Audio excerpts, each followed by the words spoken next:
Hey guys, welcome to another Get Ready With Me. I just got a new phone. This is the new iPhone 14 Pro. So I mixed the Huda Beauty foundation. I do love this foundation, but it's just so thick. So I don't like wearing too thick foundations, but I love this Huda Beauty foundation. So I've kept it for like important occasions.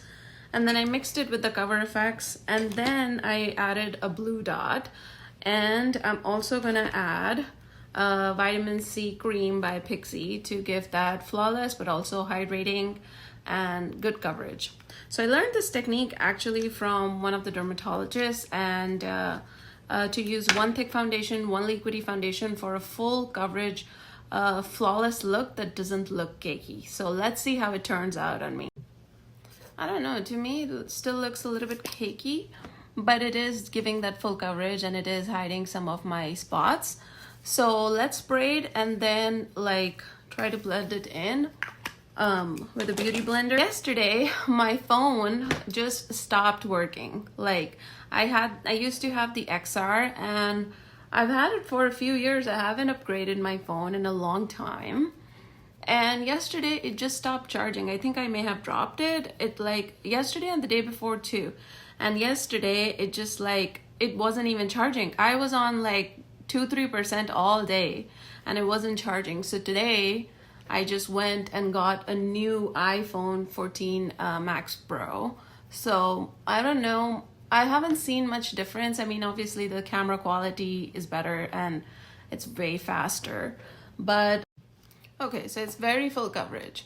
I've already added like a tanner on my neck and my chest, but I'm still putting foundation on just to match my face.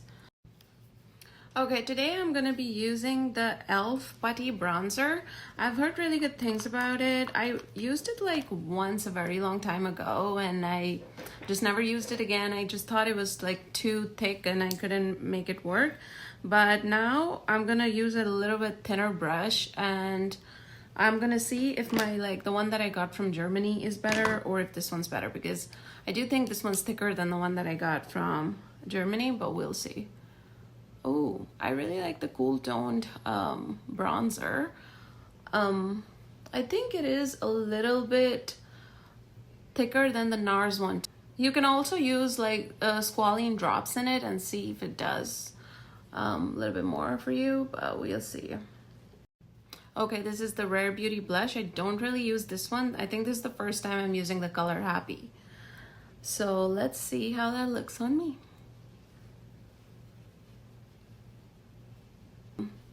It's very difficult when your phone is not working. I feel like your whole life is sometimes on your phone, whether you're traveling or, you know, nowadays there's two-step verification to everything. So you can get in your Gmail, you can travel without a phone. I mean, you can travel without a phone, but it's just very difficult. So I'm glad I got this done today. You guys already know the NYX Shine Loud is my absolute favorite go-to lip gloss. I wear it all the time, especially on longer days. So I got their like Shine Loud lip pencil. So let's mix the two and see how it does. So I was reading up on some of the sex tech work on what people like and what kind of erotica do people like. Do people like to listen to one or do people like to read it? Topping it off with, oh, my lips look so big with this lip liner on. So I'm gonna put this one on. It's almost over again. I pretty much have all the shades of this. So I was reading up on it and okay, and this is the Rare Beauty eyeshadow. It's their liquid eyeshadow in the shade Nearly Neutral. So I was reading up on it and almost all of the research said that 85% of women like the reading part of erotica, and they like to read and fantasize. And then it said that a lot of men, because men are visual, they either like pictures related erotica or audio erotica. And so I thought it was good information to learn, but a lot of articles A lot of articles also mentioned that it's important to understand that erotica or just sex tech in general is not just about preference, it's about accessibility. And you would ask me, like, how is it related to accessibility? Like, right, everything is like online these days, so how can that be true?